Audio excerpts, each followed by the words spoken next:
For some time, I've been contemplating the peculiar situation that existed in Egypt at the beginning of the Christian era. The city of Alexandria had become the great center of learning for the entire Western civilization. Alexandria had been founded at the time of Alexander the Great and was under the domination of the Greek pharaohs, the Ptolemies. And this domination continued until the death of Cleopatra, and then Rome took over. But the tremendous interest in Alexandria developed around the almost incomparable amassment of knowledge that was assembled there. Practically every field of human research was developed, unfolded, and progressed within the Alexandrian atmosphere. Alexandria was a city on the caravan routes. East and West mingled there. The Oriental doctrines and the Greco-Latin doctrines mingled together in a very strange confusion. After the rise of Christianity, both the Christian faith and Judaism had strong holdings in Alexandria. And it is safe to say that the composite there was made up of at least a dozen or 20 of the great religions and philosophies of antiquity. It was an amazing and unique center of learning. There was one other important factor in the Alexandrian complex, and that was the great structure of libraries. The Alexandrian libraries were the most famous in antiquity and probably the largest ever assembled in ancient times. The Serapeum and the Brachium contained together over 1 million manuscripts, tablets, and papyri containing the wisdom of the ancient world. When these libraries were ruthlessly destroyed, humanity was deprived of perhaps more knowledge than we will ever realize or appreciate. The destruction of these libraries also closed off our knowledge of the source of Alexandrian wisdom. It is quite possible that many ideas, beliefs, and doctrines which we now believe were invented in Alexandria were actually derived from the great research libraries, and therefore had a solid substance, but the substance has vanished and only legends and fables remain. It is interesting, for example, to realize that the first and major interpreter of the fables of Aesop lived in Alexandria. Also, we learn that from Hero, one of the custodians of knowledge in that time, that Alexandrians invented the first slot machine. They did not spread out candies, bars, or cigarettes. Believe it or not, by putting a coin in a small slot, you received a sprinkle of holy water. But our modern slot machine is based upon the Alexandrian model. Everywhere we find them, in herbalism, in medicine, in philosophy, in art, literature, poetry. These mysterious people that occupied this great Egyptian area were almost universally learned. We know, for example, that the entire structure of Hermetic thinking and the story of Hermes Trismegistus arose in Alexandria. And we also know that the Alexandrians must have had a considerable sense of prophecy. It was there also that the Sibylline books developed that prophesied the future of the world. It was Ptolemy of Alexandria that gave the world astronomy and very largely contributed to the rise of astrology. There were zoological gardens. There were ponds for fish. There were reserves to protect animals. There was just about anything and everything you can think of. And not far outside of the boundaries of Alexandria stood the great group of pyramids, which have remained to this time the wonders of the world. Very little is actually known about the pyramids. Contemporary records are very scanty. They are mentioned by Herodotus in the 5th century BC. But for the most part, no one has had an interest deep enough to attempt to investigate the circumstances surrounding the building of these great monuments. To this day, we really do not know why they were built, when they were built, and how it has happened that they have continued to intrigue human thinking for so long a period of time. Perhaps the most simple beginning for the search for pyramids is to realize that the pyramid builders represent a period in the development of human society. Pyramids were built in many different places. Probably one of the most interesting groups right here on the Western Hemisphere, the pyramid towers and temples of the Aztec and Maya culture. A few years ago, enormous pyramids were discovered in central China. And we know that the ziggurats of Babylon and Chaldea were all part of this great pyramid building scheme of things. The shape of the pyramid changed considerably in the course of time. In the beginning, it was a mound, and the very earliest examples still had the mound form, and these are still found in the great monuments in Java, the Borobudur, which is probably one of the most powerful and fascinating religious monuments now surviving, the Shwe Dagon in Rangoon, the great cities of the Khmer culture of Indochina, Cambodia, and Laos. All of these have pyramid structures peculiar to them.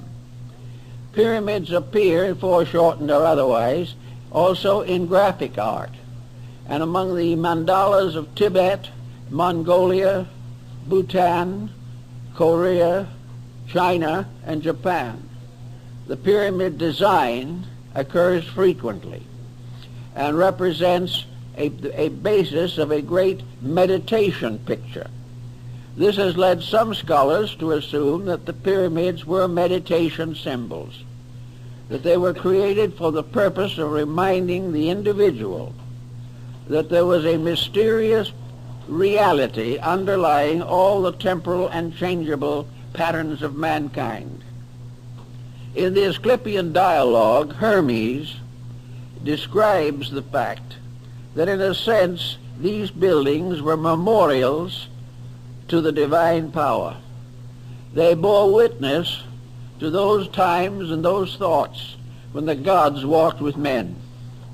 They became part of a traditional heritage. And if we study Neoplatonism, we will come to the conclusion that the gods who walked with men were actually the gods in men, that it was a divine level of insight which resulted in the great architectural feedback which we know as the pyramids. Actually, the circumstances around them challenge our imagination. We know that whoever built the Great Pyramid of Giza was well acquainted with astronomy, that he had a very complete knowledge of the solar system and all of the wonders of the cosmic plan as revealed through the bodies and objects moving in the heavens. He knew the distances between the Earth and the other planets of the solar system. He knew the precession of the equinoxes. He realized the importance of the star groups. He already knew the decans and dodecanates of the zodiac. These things just do not fit into the general concept that we have of the state of the world when the pyramid was presumed to have been built. The only possible answer is, on this level, that at the time the pyramid builders labored, they had a knowledge among themselves that had not been distributed to the people. Even the rulers did not possess this knowledge. And that there was a cult or sect of architects and artificers, the builders of monuments, who knew the proportions and mathematics and had deeply imbibed from the wisdom of Pythagoras and Euclid. But even this isn't a complete explanation, for it is almost impossible to determine how this tremendous job was done. The idea that we have is far too trite. They thought that perhaps they were simply built as a result of slave labor in Egypt will not hold water. It is simply not sufficient. The amount of work that is involved in those monuments simply transcends imagination. Also, they require a skill and a group of instrumental aids which we do not believe that antiquity possessed. So a great many persons long ago in Alexandria, and more recently right here now, have fallen back upon this supernatural hypothesis. When we can't imagine how a thing was done, we begin to believe that it must have been done by magic or some supernatural power or force. The Chinese have long believed that their Great Wall was built by the gods. They did not believe that any human being could build it. And it is only natural when we come into the presence of something that transcends our own abilities that we begin to wonder whether some strange esoteric means was involved, as in the case of the statues on Easter Island and many other such unsolved mysteries of antiquity.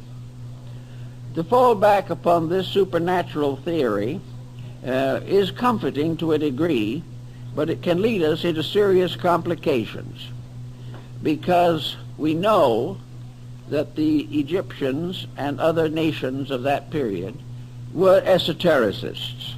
We know that they had a knowledge of natural law far ahead of their time, and they had a responsibility for the use of natural law far ahead of our time. These people had a deep appreciation for the immensity and integrity of the universal plan. They had already discovered thousands of years ago that you cannot break natural law without suffering. They had never developed that strange type of egotism which impels us often to assume that God is depending upon us to take care of his purposes and plans. They did not think this.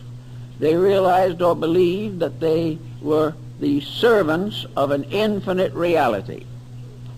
Now, in the development of Neo-Alexandrian mysticism, we have an interesting point that is brought out by Plotinus and Proclus, namely that mysticism, which is an internalization of faculties and which releases certain esoteric forces within the person, very often, in fact almost always, also gives rise to a less fortunate situation, and that is psychic phenomena. The mystic is more inclined than anyone else to believe in the psychic factors of life. And because these are inconstant, and because most of them arise within the imagination of individuals, psychism leads to difficulties, even while mysticism leads to spiritual attainment. They are not the same thing. The pyramid, as it stands today, is, of course, the largest and most important of several groups of similar buildings scattered around through Egypt and other parts of North Africa. For all intent and purposes, we are told that at the year 820 A.D., the Caliph al-Ma'mun of Baghdad brought a large number of workmen to Egypt to explore the Great Pyramid. The reason he did this was because there was a legend to the effect that the pyramid had been built by mysterious giants called the Shaddai, and that they had buried within the pyramid a great treasure and had guarded it with demons and monsters and all kinds of supernatural forces. Al-Mamun wanted to study this for himself, and he also was very anxious to get hold of that treasure, which was presumably somewhere within the pyramid. In order to gain his end, this son of the faithful brought with him workmen from Baghdad. These workmen were good Muslims and were also honest and faithful servants of the Caliph. But likewise, they had been induced to hope that were the treasure found, they would benefit also.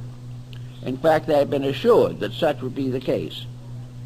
And one day, in the early 9th century, the Caliph Al-Mamun stood at the face and base of the Great Pyramid. It was one shining surface. All of the capping stones were in place. There was no mark or opening anywhere on any of the four sides.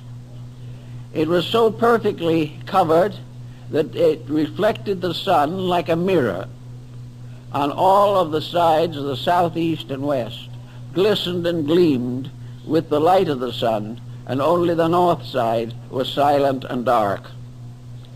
Mamun was completely overwhelmed by this structure, over 400 feet in height. A shining pyramid-shaped body rising from a square base with four equilateral triangular sides. He just stood and looked at it. But the important thing for us, I think, to remember is that at that time all of the surfacing stones were in place. The pyramid did not consist of a series of steps of blocks. Everything was smooth. Each level had been cased and surfaced with properly cut stones, so perfectly trued that it was not possible to insert a knife blade in the space between them. It is also believed that much of this work was done without any cement, because the fittings of the stones were so perfect. Sometime between about the 9th century and now, all these casing stones have disappeared except 6. There are 6 stones left to remind us of what was originally the entire facing of the building. These stones are huge, weigh hundreds, maybe thousands of pounds, and they are still in place, but that's all there is of them. All the rest have gone. Now we are told that they probably were used to build various structures in the city of Cairo, that they were used to create palaces and mosques for the Muslims, and that little by little the Great Pyramid was turned into a quarry to be the source of base materials for building purposes. This answers one question, however, that we have to consider. There are some marks on the sides of the pyramid, considerable distance from the ground, which have been believed to mark water erosion, and the idea that the pyramid was at some time or other submerged, up at least 2/3 of the way. If Mamun's statements can be believed, this is not possible. Also, it is more likely that these markings, these marks that look like water erosions, are actually sand erosions that were the result of sand blowing against the walls after the capping stones and facing stones had been removed. So the probabilities of the so-called antediluvian date remains speculative. We do not know. One thing is probably inevitable, that whoever built the pyramid had a very great knowledge and presumably was wiser than most of the peoples in the world today. We know, when I was in Egypt, I talked to a French architect who was standing alongside me at the foot of the Great Pyramid. And he said, if this building had not survived, if the modern world had had nothing in the form of knowledge except reports about it, and the building had not continued to exist, there isn't a soul on earth who would believe that it had ever been built. And this is more or less the situation. The only reason we have to accept it is because it's there. And the more we study it, the less we know about it. Now, the modern researchers have found in the pressure spaces above the king's chamber some markings which are assumed to be part of the inscription of the Pharaoh Cheops, that this cartouche of Cheops. But when you see the cartouche photographed, it's hard to get to look at the actual one. The condition is so dim and so faint that there may be very grave doubt as to whether Cheops had anything to do with it at all. In the first place, a proud pharaoh wishing to mark a building as a proof of his own skills would not have placed those inscriptions in a position where they could never be read, never could be seen, and in the process of completing the building were most of them mutilated or completely obliterated. Therefore, it is not at all likely that the proud pharaoh put something in those chambers that could not be found for thousands of years, and then only by accident. Most of the Egyptian monuments are clearly marked with the cartouches of their originators. Some of them also have taken off an earlier cartouche and put their own in its place, the cartouche being an oval lozenger containing the name of the pharaoh. So the Cheops theory is pretty weak, although it is still clung to for lack of a better one.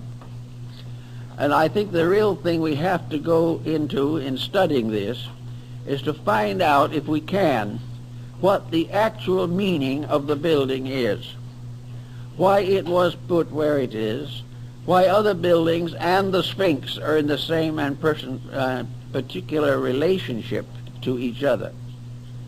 Some of the more thoughtful progressives have come to the possible conclusion that the Great Pyramid was part of a great calendar system, that by means of it, it was possible to calculate most of the important phenomena of astronomy. The ancients did not have telescopes as we know them, but they did have ways of calculating mathematically the various positions of planets and the precession of the equinoxes. And it's been suggested that the Great Pyramid and its immediate surrounding structures was a tremendous calendar structure, perhaps the oldest known to man. This is not unreasonable if we think about it. We know that one of the pyramids in Yucatan, in Chichen Itza, was an observatory, the parts of which still remain and we know that it was an observatory. There are also other indications. The great ziggurats of Babylonia and Chaldea were towers for stargazing. They were where the ancient Chaldeans studied the heavens year after year, century after century. And according to Budge of the British Museum, many of these studies and calculations were carried on for 10 or 20,000 years. One thing that comes to mind then in connection with this whole situation is that we may have to revise our understanding of what antiquity was like. Perhaps we cannot assume that we have gradually arisen from a completely barbarian state, and that in a few thousand years behind our present culture there was nothing but a colossal ignorance. This concept will not hold. Somewhere along the way there were tremendous minds, a great body of knowledge that was capable of planning and executing unbelievable works of skill, beauty, and wisdom. The Egyptians themselves were of the opinion that at a remote time the gods had been with men, that deities and divine powers walked the earth. Now, this again may be regarded as symbolical.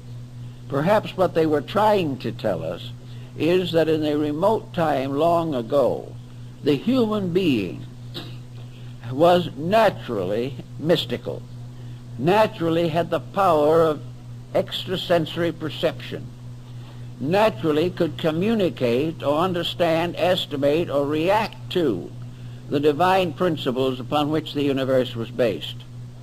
That the God's walking with men merely meant that the God power in man was not obscured as it is now. That gradually over a course of time, the material world has taken over. The ancient peoples had a very simple physical existence comparatively. There was no problem of population, no intensive competition in trade, and wars were comparatively limited to a few swashbuckling militarists. The people in general lived a very quiet and a natural life, completely dependent upon their insights into universal laws. Just as the American Indian, without any assistance from the outside, not only developed a profound mysticism, but evolved from within himself practically every law, rule, and principle necessary to the government of his affairs. The Great League of the Iroquois was probably one of the most important movements of international peace that the world ever knew. And yet it was developed and perfected by Indians sitting under trees, wrapped in skins of animals and with feathers in their hair.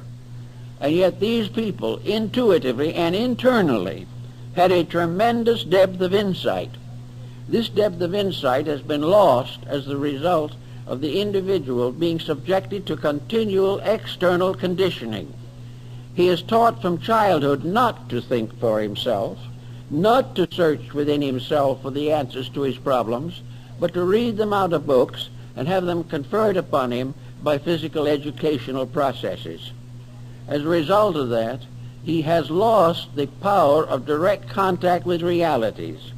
His new philosophy, if you could call it such, is built entirely upon the opinions of his contemporaries and the interpretations by these contemporaries of earlier documents and beliefs. If we assume that the individual was a source of almost complete knowledge, that he had the skills and the abilities to intuit nearly everything necessary to his own survival, it is then quite probable that we are gradually going to learn that the leaders of this intuitive procedure were parts of a great sacerdotal group.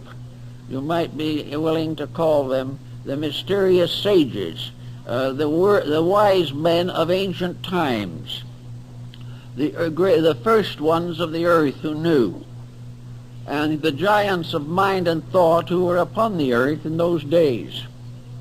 In any event, however, there was undoubtedly a tradition that descended into Egypt from a still earlier source, a tradition based upon an internal development of spiritual resources, a development which went back perhaps to India or to one of the ancient civilizations that have now vanished away. But by 4,000 or 5,000 or even 10,000 BC, there was a great knowledge in the hands or in the keeping of a few persons. And these few persons more or less set up the system of mysteries which operated in Egypt, Greece, and the Roman Empire. Now in this also, I think it is very important to bear in mind that the initiate system, which was the prevailing system in Egypt at that time, was based upon one tremendous point, a point which we have lost, a point which we have never really attempted to restore, but about which we have given considerable thought and consideration. The purposes of the mysteries, according to such initiates as Plotinus, Proclus, Iamblichus, Ammonius Saccas, and others, was very simple, that the individual should learn factually, truly, beyond question, beyond doubt, through personal experience, that death is an illusion. that immortality is the summit of man's problem, that the ancients not only believed in it, but kept this belief in secret, but developed a science by means of which they could communicate the fact and example and circumstance of death directly to another person. In other words, the initiates of the mysteries, according to the old concepts, were persons who had lived, died, and been born again in this world. In order to accomplish this, there was an elaborate ritual system, because upon the concept of immortality was built the entire problem of an enduring material culture in this world. If immortality was demonstrable, beyond question, not the result of communication, not because certain famous person had believed it, not because we wanted to believe it, or because it was written in sacred books, or anything of that nature, but because the individual who believed it had died, passed through the experience, and come back to life. This was the burden of the mystery system, was to prove conclusively that death was not the end of anything. Cicero marks this in his discussion of his relationships with life. Marcus Aurelius refers to it. But he refers to it, as they all did, as something known, not something believed. Something that could not be denied because it had been an actual experience in the life of the believer. Thus, in the mystery system, in the Egyptian, which we are interested in the moment particularly, the Book of the Dead, which is a misnomer, part of the same type of misnomer that afflicts us in many other ways. The Book of the Dead, so called, the Egyptian name for which was not the Book of the Dead, but the Book of the Coming Forth by Day and of the Opening of the Mouth. This was the famous name in ancient times for such great papyri as are in the Museum of the British Museum, of the Papyrus of Ani and the Papyrus of Hanufa. These were great examples of the dead coming back to life through the mysteries. Therefore, the ancient philosophy of life was built upon an eternality of life. It was built upon the fact that the individual was for everlastingness, that he would go on. There was no end to him.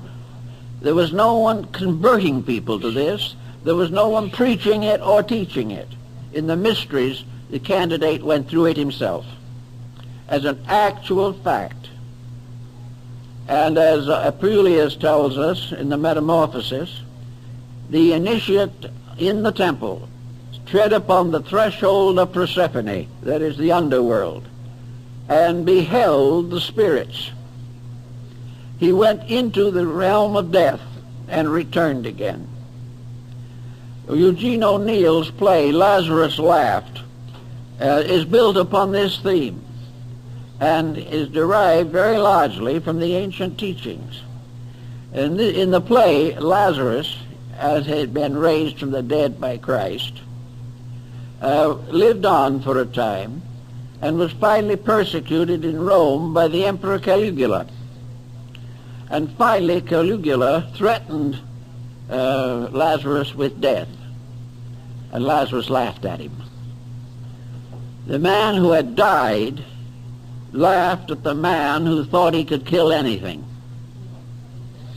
And this was the burden of the mystery, that the individual who knew, not because he could believe or have faith, but because through the rites, ceremonies, and esoteric practices of the temple, he lived through it and came through alive, and came out of darkness into light, knew as a certainty beyond question that there was no death.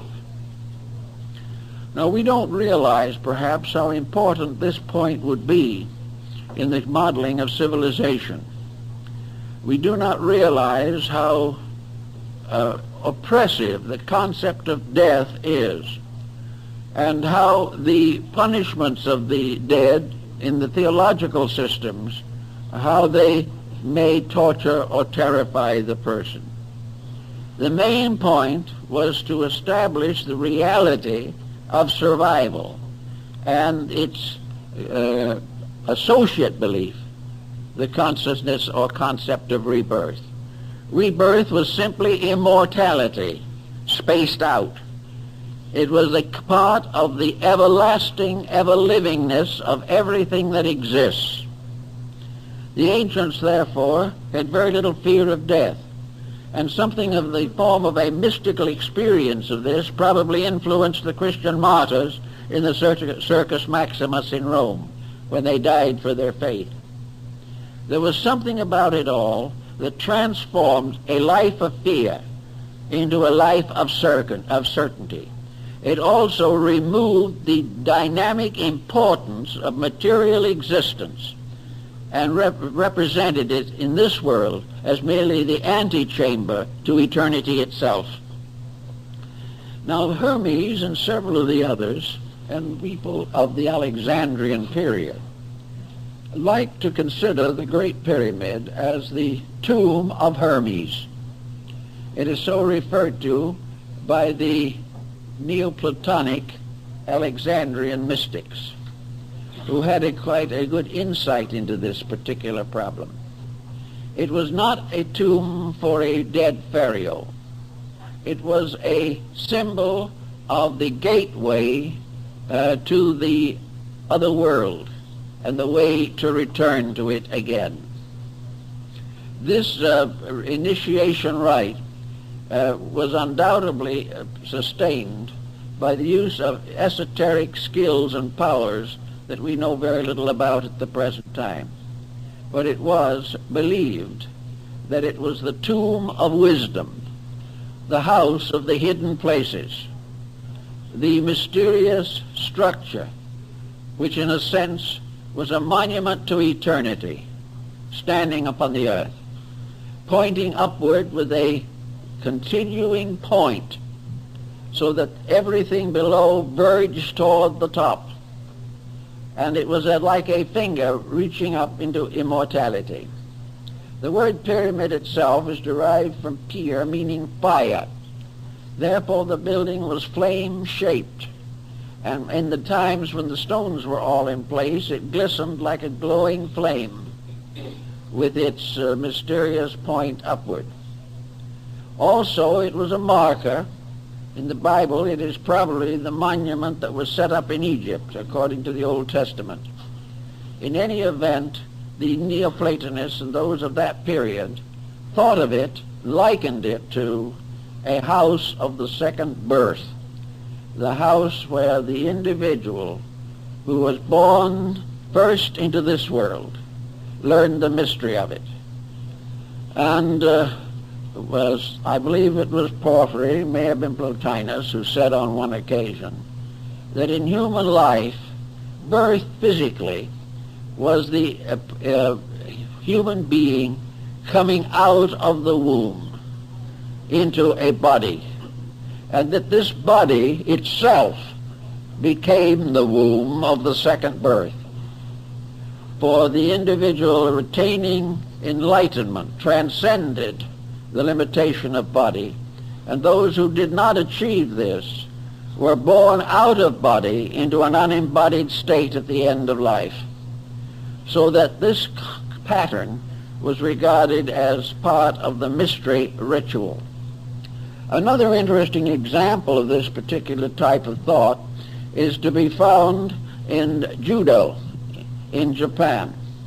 Judo and many other of the self-defensive arts of the Orient are concerned with a peculiar kind of courage, a courage which must be completely free from anxiety and fear. If the fear exists, the individual is weakened by the rise of a terror within himself, and therefore usually comes to disaster in his own day and in his own way. So in judo, before the artist achieves the highest grades of the art, he must be killed. His teacher kills him. His teacher performs certain structural pressures upon the body that stop the heart. And the heart is allowed to be stopped for a certain number of seconds, or early 1 or 2 minutes. Then the master resuscitates the disciple by pressure upon other parts of the body, according to the higher grades of judo. And in this case, the person who has been killed lives again, remembers and knows what happened to him, and realizes that his fear of death was ungrounded, that the fear of transition, which might make him a coward in this world, was simply an illusion of his own mind, that actually transition was just as normal, natural, and reasonable as any other aspect of life, and that there was no interruption. The individual never ceased to be an immortal being, whether in body or out of it. Now, the Egyptians apparently built on this very, very strongly. So did the Hindus. They felt or realized the tremendous significance of this realization that there was no termination, that there was no end, that the labors of a life were never lost, and that the achievements of a life were forever necessary, that the individual who had an idea that his virtues might go to oblivion with him was wrong, and the one who believed that his vices would go to oblivion with him, he also is wrong. There is an interruption of place, but not of state. There is an interruption in the sequence of relationships between the individual and the material body, but no interruption in the continuity of the life within that body. Thus, materialism, which has become more or less prevalent in our time, can be held responsible for a very large amount of the unfortunate pressure that bothers us today.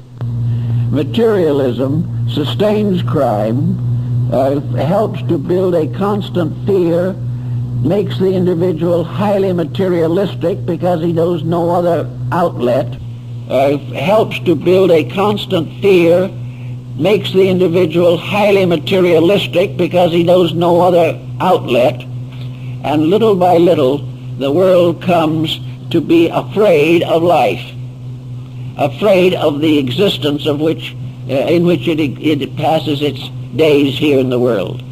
Asclepius and Hermes in the dialogue pointed out that the time would come when Egypt, which of course was a symbol of the whole world, would forget its gods, that it would deteriorate, that it would depart from heaven, that it would build false images, false goals, and false purposes to justify its own errors, that it would go into a state of conflict with all other things, that it would waste the values of the earth.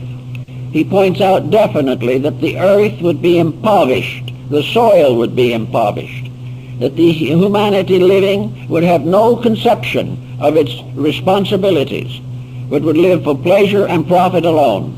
And as this happened, gradually the planet would become a desert, that everything that was useful would no longer be able to function or manifest itself. But that in spite of this, that something inside of the human being could not die. This eternal life that was recognized in the great mystery system went on. And also in the course of time, the life within the individual would revolt against the misconduct of his mind, emotions, and body.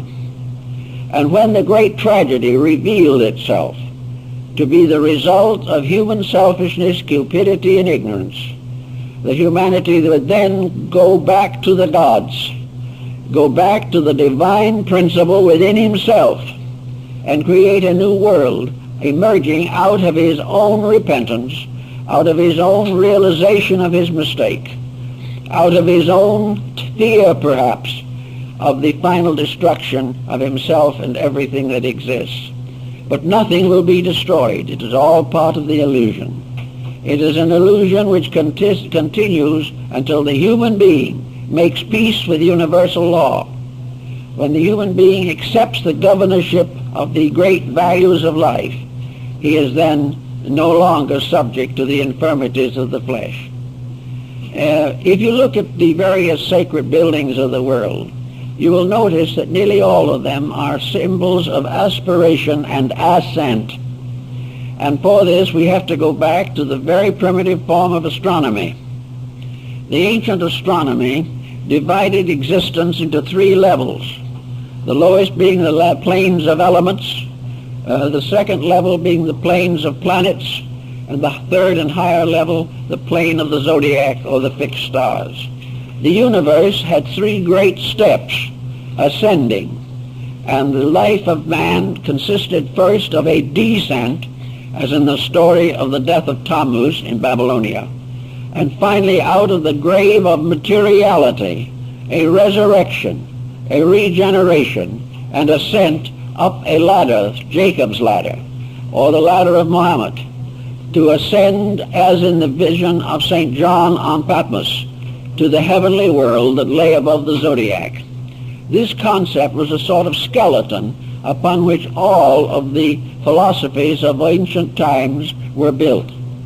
And the simplest way of presenting this situation was by the mound, or the pyramid, which incidentally could be a tomb, because it would then become a witness to the fact that the being in the tomb was not really dead. The tomb became then a symbol of belief in the resurrection. It was a monument to prove that it was over the body only, and that the soul, mind, and spirit had ascended into a better world. This ascent was represented in India by the use of a cube and a pyramid. The pyramid was placed on the cube to represent the union of the material quaternary and the spiritual triad. It was an ascending problem. All through the present Buddhist world, graves are in the form of little stupas or pagodas with 5 levels to represent the ascent of life, and the headstone became a ladder to lead to the higher worlds and to bear witness to the fact that the person buried there knew his own immortality and would go on to freedom and liberation. The enlightened person was always represented by a grave marker, which was the symbol of immortality and not the symbol of death. In Cambodia and in many buildings, this particular concept was created by means of a cube and a sphere. And spheres were also placed in the Great Pyramid and have been found there. Small articles to represent levels or planes, to level truly the levels of stones. A small sphere was placed upon them. If it did not roll off, the stones were true. This sphere became a dome rising from a quaternary. And this dome itself became the symbol, as far as we are concerned, of the invisible causal nature which surmounts and overwhelms and dominates the material body. Therefore, a building with a dome is a symbol of the recognition of the power of the divine over the natural life of the individual. The body below was a cube, square, or a building of cubical structure. The dome was the symbol of the overshadowing of divinity. The overshadowing, the recognition that heaven moves like a great dome forever over the surface of the earth. The earth was the cube, the dome was the heaven moving above it. And the dome gradually became the minaret, it became the steeple of the church, it became the dome of the Capitol building in Washington, the dome of the Vatican, and mysterious domes on the Muslim mosques, and the mysterious pyramid forms that we find in some Protestant churches, as in the case of the Westminster Abbey, which has the pyramid over the central entrance. All of these together represent the survival of a language that had to do with the human realization of his own nature. The pyramid stood upon the earth. It represented a flame ascending. It was a radiant structure that had been built in ancient times, but it was always pointing upward. It was always impelling the individual to follow an ascending line and look up to the stars. At various seasons of the year, by looking up, the beholder gazed upon the constellations, the figures, and the mysterious language written upon the wall of heaven. Gatherel, who was the secretary of Cardinal Richelieu, wrote a book in which he showed that the star groups were in the form of consonant letters of the Chaldaic alphabet that later became the ancient Hebrew. These constellational patterns were consonants. The planets moving through them were vowels. And by studying this proposition, the handwriting on the wall of heaven could be read. It's an interesting theory and has been given some attention, but not too much in recent times. But we have the great dome of heaven moving upon the earth. We also have the pyramid as the house of a mysterious elevation, the four square of the base from which rises the pyramidal form, consisting of 4 triangles, each with 3 sides, which make 12 lines or 12 angles, which represent the zodiac. The building was oriented to the 11th decimal point and was probably perfect at one time, but there is damage to one wall of it as a result of an earthquake. I never was quite strong enough and physical enough to climb the outside of the pyramid. Very few people are. It is really an arduous job. You have to have about 4 daggermen or natives to help you. 2 would go in front, scrambled up one of the blocks, which is about 4 feet, and pull. The other 2 are behind and push, and you are gradually elevated level by level over the hundreds of levels that lead to the top. This is a little too much for the average person, especially in the desert where the temperature is apt to be well over 100. But I did go through all of the interior rooms, the King's Chamber and the Queen's Chamber, and as far as we could get in the grand passageways leading downward. One thing was very evident, and has been discovered, and that is that the inside of the pyramid, the temperature, is the mean temperature of the earth. For the average person, it is colder than Christmas. It is a constant chill, and it is a dead chill. There is no modifying circumstance. And many persons who come out of the pyramid into the heat of the sun have very serious colds and occasionally pneumonia. But this peculiar deadness inside was probably put there or achieved for a purpose. It was probably in this deadness that the transcendent or suspension of life in the ceremony of the coming forth by day was performed. The individual was in the tomb. He was attended by the priests. He was dead. And like the prodigal son, whose father said, "My son was dead, but he is alive again," humanity was the prodigal son. There were 2 ways of growing in this world. One was to grow slowly by cause and effect and by the labors of living. The world itself became a great temple in which initiation took place over a period of hundreds of lives. But to the ancients there was a wise man's way, and this wise man's way was to pass through by conscious intent and by purification the mystery of the whole cycle in one embodiment. Now one might say this would be the simple way, and I know a lot of metaphysicians at the present time who can hardly wait for that one embodiment that's going to do it all. But most of them have forgotten something, namely that this one embodiment means that everything accomplished in hundreds of lives must be accomplished in that one embodiment. It's not just a shortcut. It is a gathering up and intensifying the process of human regeneration. It means that the person must attain to a state by discipline, by dedication, and in accordance with universal law that qualifies him to receive this very important ritual. And after he has received the ritual, after he has had the experience, he is not released from responsibility, but brought into the presence of a greater responsibility. Having become, as Apuleius points out, a citizen of two worlds, the individual must act accordingly. He also learns from certain experiences along the way what he can't do and what he can do. He learns, for example, that if he is interested in primarily in his own security, he has already failed. It is not a case of where he is doing this to become nobler, more enlightened, more successful than other people. He is doing it for one purpose only, that he can be a better servant of the infinite. The ritual produces dedicated disciples of wisdom, not satisfied people who sit back and try to nurse their own intelligence.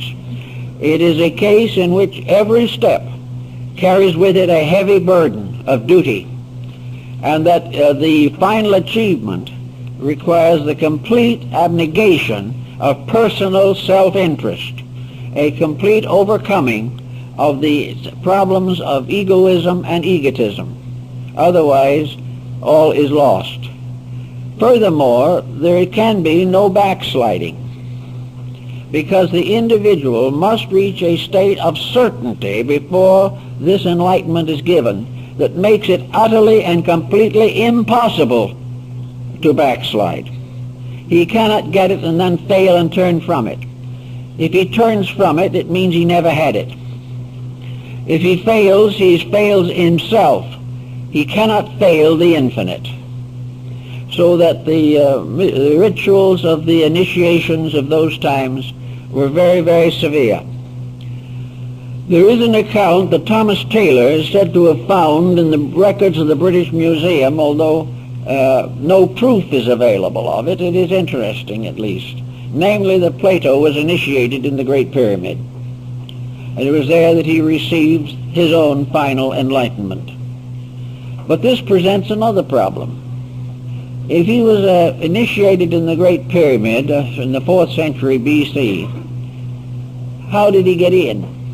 All those capstones were in place. Everything was closed. The answer would appear to be that there must be other entrances. There must be some other way of getting into the building. When Mamun, the Caliph of Baghdad, was fuddling with the pyramid, trying to get into it, it occurred to him that his native followers would probably be pretty unhappy and might very well turn against him when they found there were no treasures in there to reward them for their effort, because when they got in there, the building was empty. There was no mummy, there was no body of a previous pharaoh, although the walls had not been disturbed. And that makes it seem very unlikely that it was a tomb, primarily. But one of his natives, one of Mamun's natives, while fussing around in the excavation, suddenly disappeared, and later appeared out in the desert half mad. This seems to suggest that there was some way in or out of the building. The wall or cliff upon which the pyramid was built has been carefully studied. There is no openings that have been found.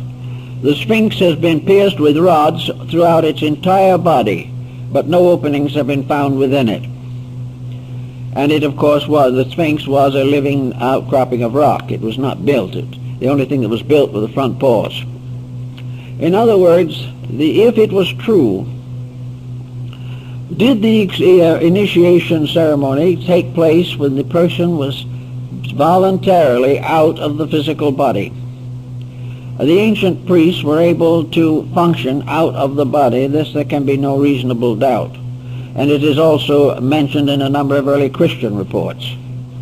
Namely, that it was that it was possible for the invisible bodies of the individual to be separated from the visible without a loss of consciousness or a loss of intelligence, and that the invisible body could travel to distant places and could have various experiences.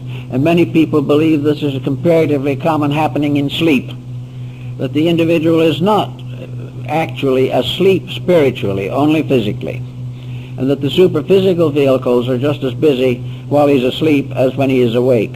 But regardless of this particular point, it is possible that the initiations of the pyramid were given while the candidate was out of the physical body. If so, then there would be no problem of the difficulty of getting into the building. The superphysical vehicles could go through very easily. Another problem that arises in connection with the pyramid project is something that is coming along now, namely that the pyramid was some kind of a vibratory structure, radiating energy and having some strange virtue in itself, and that meditation upon the pyramidal shape produces certain changes in the human consciousness. The particular shape, angle, and tip of the pyramid, its proportions and so forth, having very definite significance. Now this point is not original now.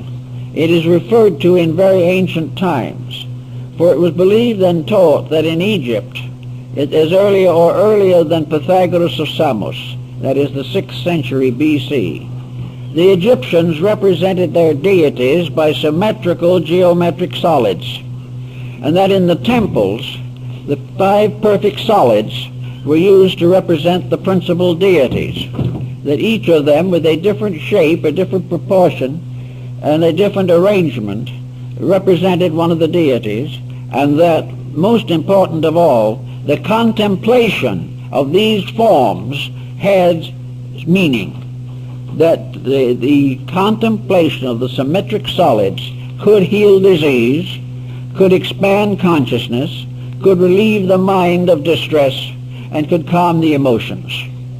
Each of these forms then was, in a sense, therapeutic, because perfect harmony is always therapeutic.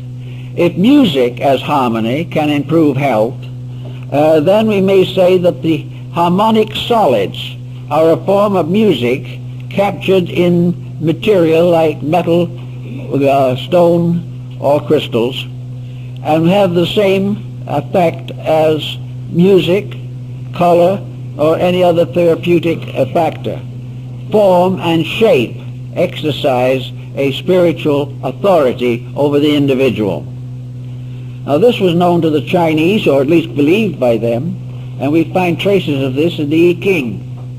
Most of all, however, we find in the Orient that painting and scenery, beautiful symbolic designs, mandalas, were particularly important in releasing the individual from the negative moods of life, that he was able to contemplate more fully, and by relaxing could take harmony into himself.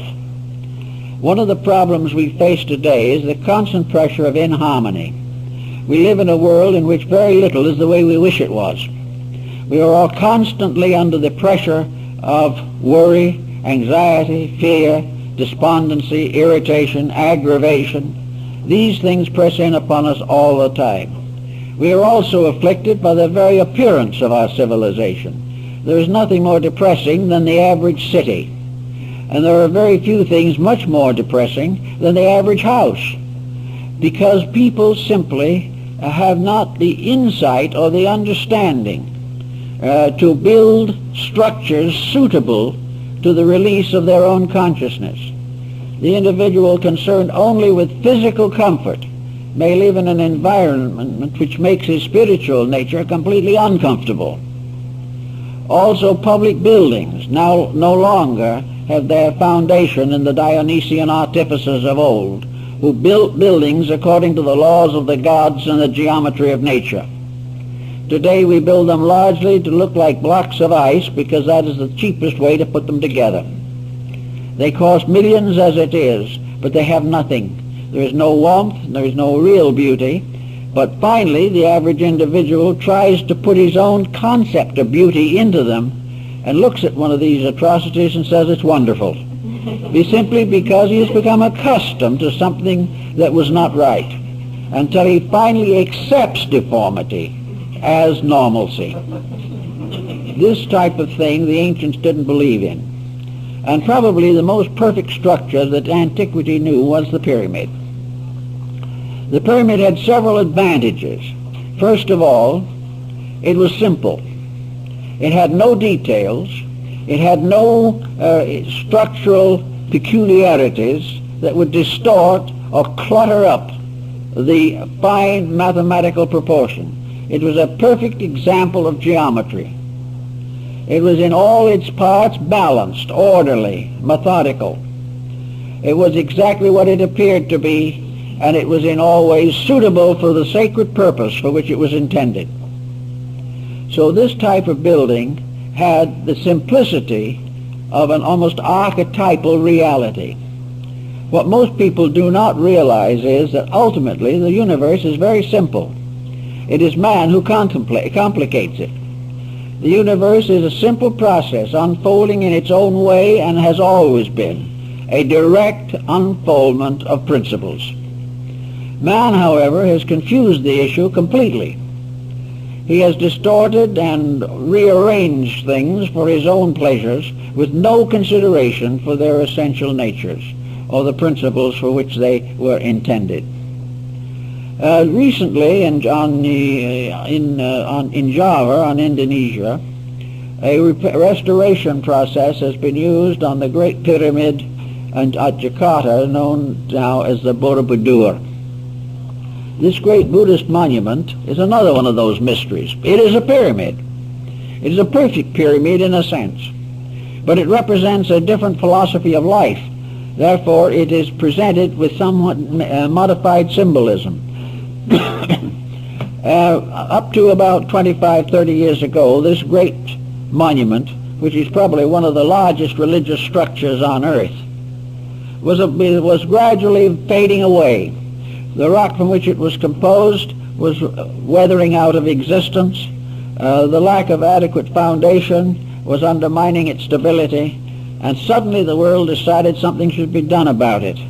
So UNESCO started a program for the restoration of the Borobudur. And the job has been very, very well done at expense of many millions of dollars. But this great religious monument now stands as it was originally intended to stand. It is a pyramid that rises up through 7 levels, much like the ziggurat of Babylon and Chaldea. The upper or apex part of the pyramid of the Borobudur was a pagoda-like stupa or a reliquary with 2 rooms in it, which was empty. The restoration of it has never been able to find anything for that empty room. The building builds up to a symbol and then ceases. And this is the same thing that happens in the pyramid. The capstone of the pyramid is missing. The sacred relic that was supposed to be in the capstone or head of the Borobudur is also missing. So that all these things represent a certain unfinishedness, and it reminds us perhaps that in natural law and in the reactions within our own natures, everything that belongs to the material world is unfinished. Existence, mortal existence, is an unfinished business. And it takes place in an unfinished world and challenges everything that lives here with the restrictions of an unfinished realization of truth. Everything is growing, but nothing has completed its growth. Everything is getting better, but nothing in the mortal world has finally achieved the state of being best. Everything we try to do, everything we try to work with, science particularly, should have a complete understanding of the mystery of the missing capstone, because science is worrying over it right at the moment, but on a different level of thought. Everything that science discovers leads somewhere, but when it just about gets to the point where it looks as though it might tell us a great truth, it fades away. all visible things, if you trace them upward to their highest conditions, disappear. All of the intellectual achievements of the individual or of the great system of learning, this ascends from one level of genius to another, but the supreme genius has never been reached. The supreme answer to the problem of life has never been reached. All that we have for these particular conclusions is our own inward realization. So the formula is rather simple. We can build everything on the outside up to a point, but to complete it we must call entirely upon the inside. It is our own inner life that must perfect every structure that is formed in the material world. The answer to everything lies in ourselves. We can read books up to a certain point. We can use laboratory experiments up to a certain point. But somewhere along the line, as the alchemists learned, and they studied from the Alexandrian savants, these alchemists learned that the final ingredient of the transmutation was man himself, the internal part of his own nature. His own soul had to transform base metals into gold. Each individual soul must perfect the structure of his life. Otherwise it will never be perfected. So to account for this, nearly every monument of importance in the world either has the top part missing or a bad scar in it, something imperfect, something that represents a flaw in the original purpose, because the completion of it must always depend upon the consciousness of the person beholding it. Otherwise, the secret cannot be perfected. Another interesting aspect of the pyramid problem has to do with the pattern of the Egyptian temple system. I think there's a good probability that somewhere there was some form of contact between the pyramid and one of the other temples of Egypt. This may have been, however, intentionally closed off at some time. This presents us with a very curious circumstance. The king's chamber in the pyramid, hidden within 200 feet of masonry in all directions, was originally ventilated. 2 air shafts went from the king's chamber in an upright diagonal motion to the surface of the pyramid. But when the capping stones and the casing stones were put in place, those air chambers, those air passageways were sealed off. In other words, they come to the surface but are now covered, or were covered originally, by the casing stones. There was no aperture. They were not ventilated, but they were originally intended for ventilation. The answer seems to be, therefore, that something in there had to be alive and had to have air, although there is no clue to what it might have been. Of course, the present openings have nothing to do with the ancient design of the pyramid. Why, for instance, would it be called the tomb of Hermes? What and who was Hermes? Hermes was the Greek form of the deity Mercury, and the Egyptian form of Mercury and Hermes was Thoth, the god of the writing tablet. Hermes was a symbol of the universal mind, because it was said of him in his own day, whenever that was, because he is probably also a symbol invented by the Alexandrian esotericists. He is not known prior to the rise of Alexandria. What was that? He was the author of 10,000 books, and some of the old stories tell us that he was the author of every book that was ever written in the world. Well, the implication is pretty obvious, namely that he has to represent the power of mind, which is the author of all things. Therefore, Hermes is universal mind. He is the universal mind that may have been symbolically buried in the Great Pyramid, which is supposed to have been his tomb. Not a pharaoh, but the universal mind itself, which in turn might point out the idea of a universal symbolism, that the secret of the mind was built into the structure of the pyramid, and therefore the investigation of the pyramid could ultimately lead to the discovery of the nature of mind. In any event, however, Hermes, as the author of all the books in the world, became, in a sense at least, the symbol of the great esoteric schools.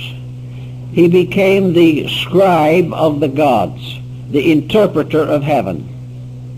He attended the psychostasia, or the weighing of the soul of the dead, in the great Egyptian mortuary papyri and paintings. And Budge and also Breasted of Chicago were perfectly aware that the Book of the Dead was a symbolic document, and that the symbolism of the death and resurrection of the soul in that book was based upon the rituals of the mysteries. Here we have a parallel, therefore, that we have to consider, namely that in the old papyri, the tomb of the deceased person was nearly always portrayed as a pyramid. It was a pyramid upon a square base, and the opening of the base was in the bottom, not on the pyramid top, it in the square base. Therefore, the implication could be that there was an opening in the pyramid below the level of its foundation. But in any event, this ritual was the story of the soul's journey into the afterlife, and was a very complicated story in the Egyptian mythology. But it all was condensed into a fraction of its original length in a ritual performed by the Egyptian priests. Breasted told me that he was perfectly aware that it was a ritual when he translated these papyri. And this ritual was the ritual of coming forth by day. Those who die the ordinary death go forth by night, according to the Egyptians, and they wander in a kind of darkness, of uncertainty. They wander through a universe that is benign, wonderful, loving, but like an infant, they have no memory or no conscious thought of where they're going.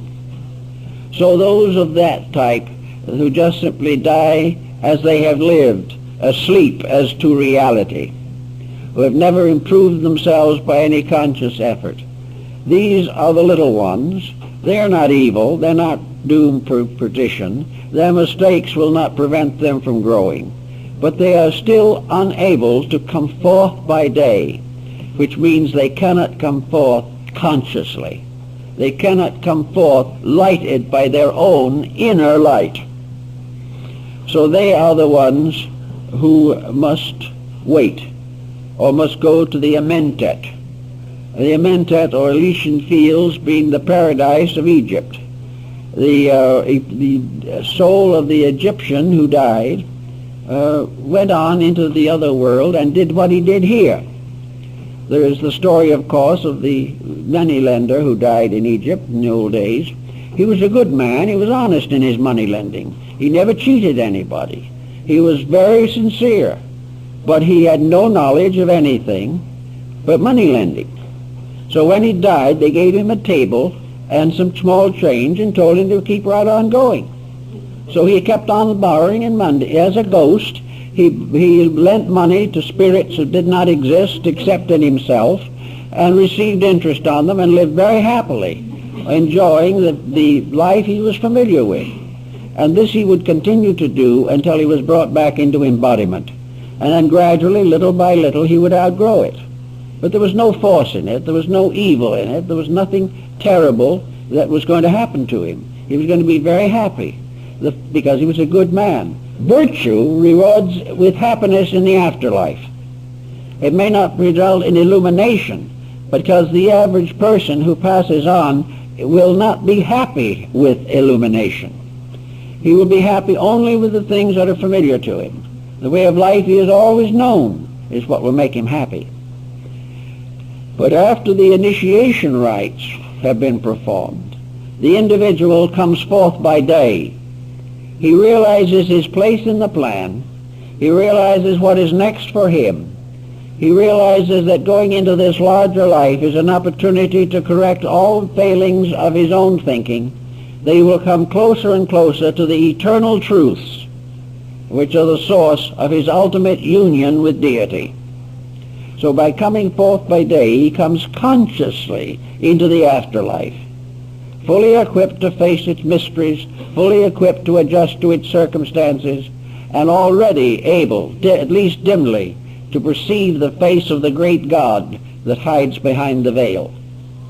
And in Egypt, I think the Egyptians believed that the Great Pyramid was the symbol of the state of consciousness, the state of the internal life of the individual, which in perfect mathematical order and harmony comes forth out of the body in the light and is led by the master of the secret house into the presence of the great gods, where he receives the Kroiksan Sata, the symbol of everlasting life.